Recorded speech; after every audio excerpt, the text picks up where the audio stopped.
मित्रों नमस्कार। आज हम राजस्थान के शिक्षा संत स्वामी केशवानंद जी के बारे में अध्ययन करेंगे। जैसा कि हमें नाम से पता है, इनका बचपन का नाम बिरमा था। इनका जन्म 1883 में सीकर जिले के लक्ष्मणगढ़ तहसील के मंगलूना गांव में हुआ था।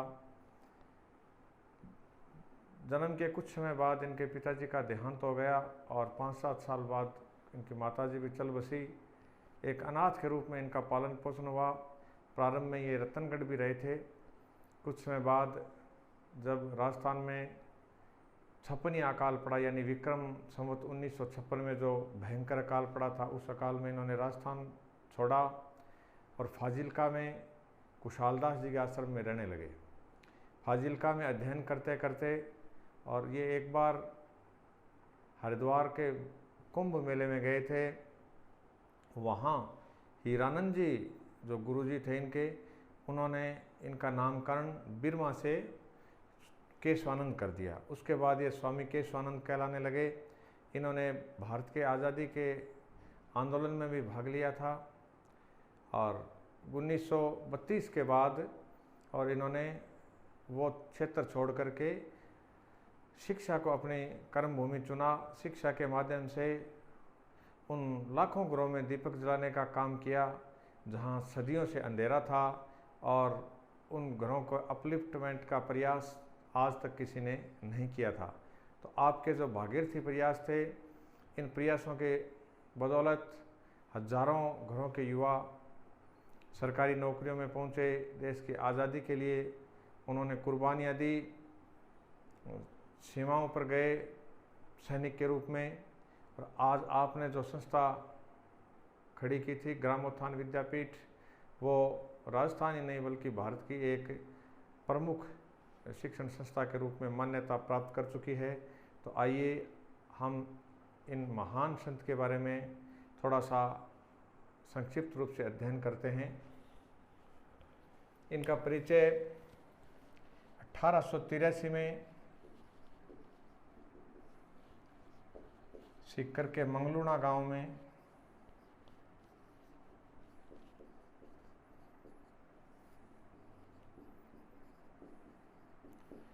ढाका गोत्रीय जाट परिवार में इनका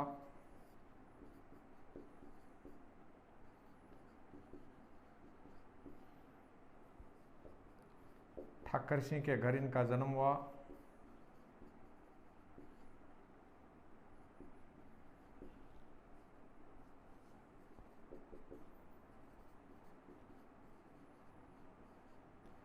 हरिद्वार में कुंभ मेले में हीरानंद जी ने इन्हें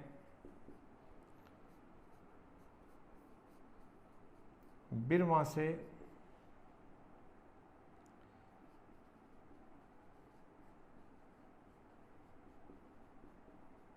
स्वामी केशवानंद बनाया। आपको फाजिल्का की गद्दी सौंपी गई थी, लेकिन इन्होंने मठाधीश के रूप में अपने जीवन को स्वीकार नहीं करते हुए देश के एक स्वतंत्रता सेनानी के रूप में, देश के एक ऐसे शिक्षक के रूप में काम करना स्वीकार किया। जो शिक्षक हजारों लाखों घरों के उन बच्चों तक पहुंचा जिन बच्चों तक पहुंच हर किसी की असंभव थी। न यातायात के साधन थे, तो आपने उस स्थिति में 300 गांवों में विद्यालय स्थापित किए थे और इन विद्यालयों में ऐसे युवा तैयार किए जिन्होंने अपने परिवार ही नहीं बल्कि देश का आगे चलकर नाम रोशन किया। स्वतंत्रता आंदोलन में इनकी भूमिका के बारे में हम चर्चा करते हैं। इन्होंने 1921 से 1931 तक राष्ट्रीय आंदोलन में भाग लिया।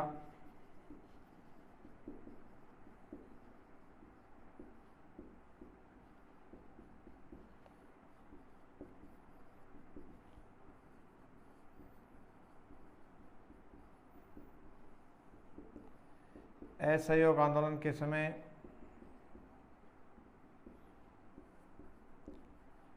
दो वर्ष कारावास में रहे।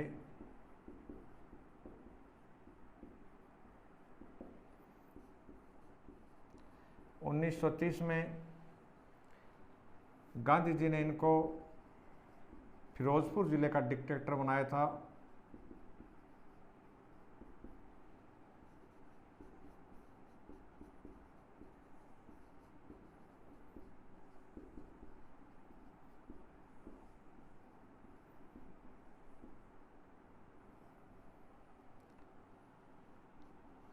और इस आंदोलन में भाग लेने के कारण वे कुछ समय जेल में रहे। फिर गांधी इरविन समझौता जो हुआ था, उस समझौते में देश के जितने भी राजनीतिक कैदी थे उनको रिहा किया गया था, और इस समझौते के द्वारा ही स्वामी केशवानंद जी को जेल से रिहा किया गया।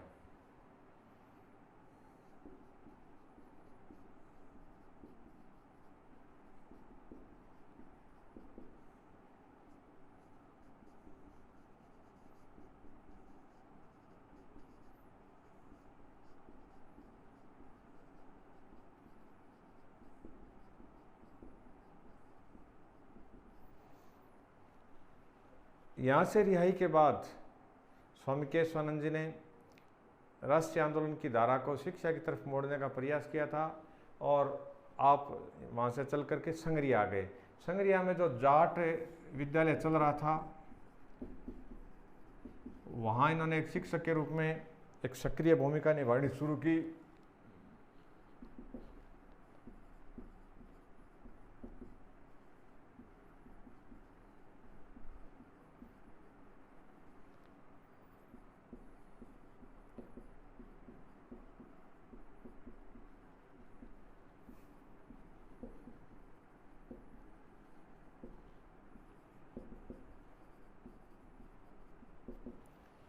आपने इस विद्यालय को, जो एक छोटे स्तर पर संचालित हो रहा था, उस विद्यालय को ग्रामोत्थान विद्यापीठ जैसी एक अखिल भारतीय संस्था का रूप प्रदान कर दिया।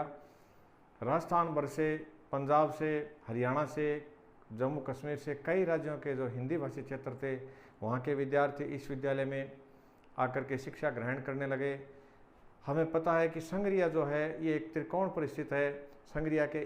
संगरिया राजस्थान में है, संगरिया के एक तरफ हरियाणा है, दूसरी तरफ पंजाब है। तो ये तीनों राज्यों के त्रिकोण पर, या एक तरीके से हम कह सकते हैं एक त्रिसंगम पर स्थित एक प्रमुख शहर है।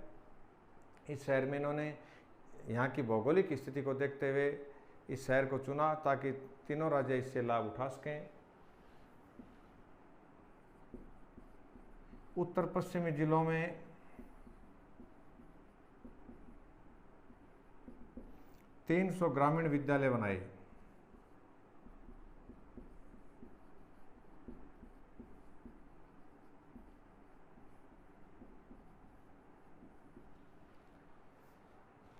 ये हो गया इनका शिक्षा का। अब हम चर्चा करते हैं हिंदी उत्थान में इनकी क्या भूमिका रही।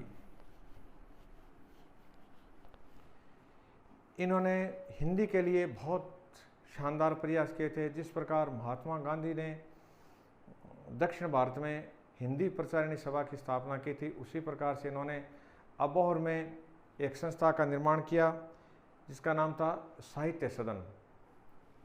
उस संस्था ने हरियाणा, पंजाब, राजस्थान, जम्मू कश्मीर, इन कई राज्यों में हिंदी के प्रचार प्रसार का काम किया, और आज के हिंदी प्रसार के कार्य से प्रभावित होकर के हिंदी के महान विद्वान राज ऋषि पुरुषोत्तम दास टंडन ने इनके योगदान को अतुलनीय और अविस्मरणीय बताया था।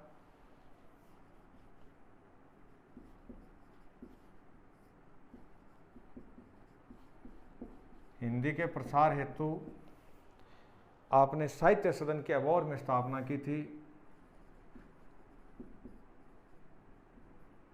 अबोहर में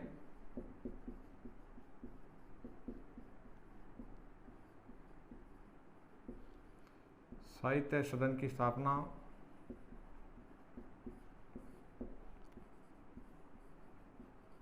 एक इन्होंने समाचार पत्र का प्रकाशन किया था जिसका नाम था दीपक। यह एक मासिक था, दीपक नामक मासिक समाचार पत्र जो हिंदी में निकलता था।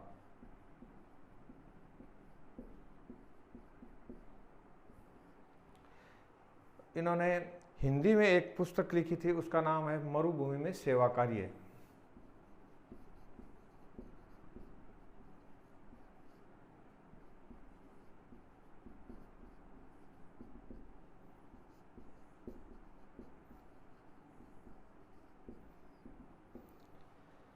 हिंदी भाषा के लिए ग्रामीण क्षेत्रों में शिक्षा की अलग जगाने के लिए इनका बहुत बड़ा योगदान रहा है। इसके साथ साथ ये एक राष्ट्र संत भी थे और आप राष्ट्रीय आंदोलन के एक सक्रिय योद्धा भी रहे हैं। राजनीतिक भूमिका, यानी जब देश आज़ाद हो गया उसके बाद इनकी क्या भूमिका रही, इन्होंने देश की संसद में पहुंच करके देश के नवनिर्माण में बहुत बड़ा योगदान दिया था। 1952 से लेकर के 1964 तक, यानी 12 वर्ष से लगभग 2 कार्यकाल इन्होंने राज्यसभा सांसद के रूप में पूर्ण किए थे। 1952 से 1964 तक राज्यसभा सांसद रहे।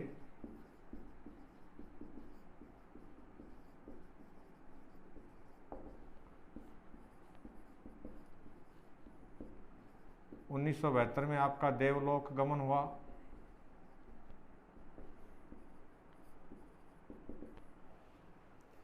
आपकी मृत्यु के बाद भारत सरकार ने आपके ऊपर एक डाक टिकट जारी किया था। मित्रों, कई बार ये एग्जामों में पूछा जा चुका है कि निम्न में से किसके ऊपर भारत सरकार ने अभी तक राजस्थान की किस हस्ती के ऊपर डाक टिकट जारी नहीं किया है या किसके ऊपर किया है।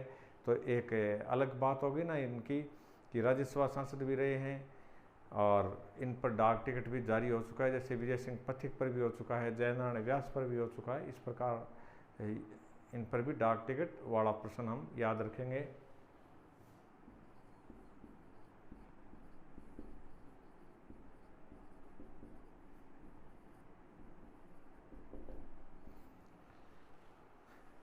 यानी इनके योगदान की जब हम तुलना करते हैं तो निश्चित रूप से स्वामी दयानंद सरस्वती ने जो कार्य किए थे अछूतोद्वार के लिए, मूर्ति पूजा के विरोध के लिए, रूढ़िवाद के विरोध के लिए, शिक्षा की अलख जगाने के लिए, नए विचारों को ग्रहणशील बनाने के लिए, तो इन सारे कामों में ये जो संत केशवानंद जी थे वो अग्रणी रहे हैं। निश्चित रूप से स्वामी केशवानंद जी को जो संत शिक्षा संत की उपाधि दी गई है वो 100% सही है। मित्रों, आप इस वीडियो को ज़्यादा से ज़्यादा देखें, पढ़ें, इसकी बारीकियों को समझें और ये वीडियो आपके जो भावी एग्ज़ाम्स हैं उनमें निश्चित रूप से सहायता करेगा। धन्यवाद।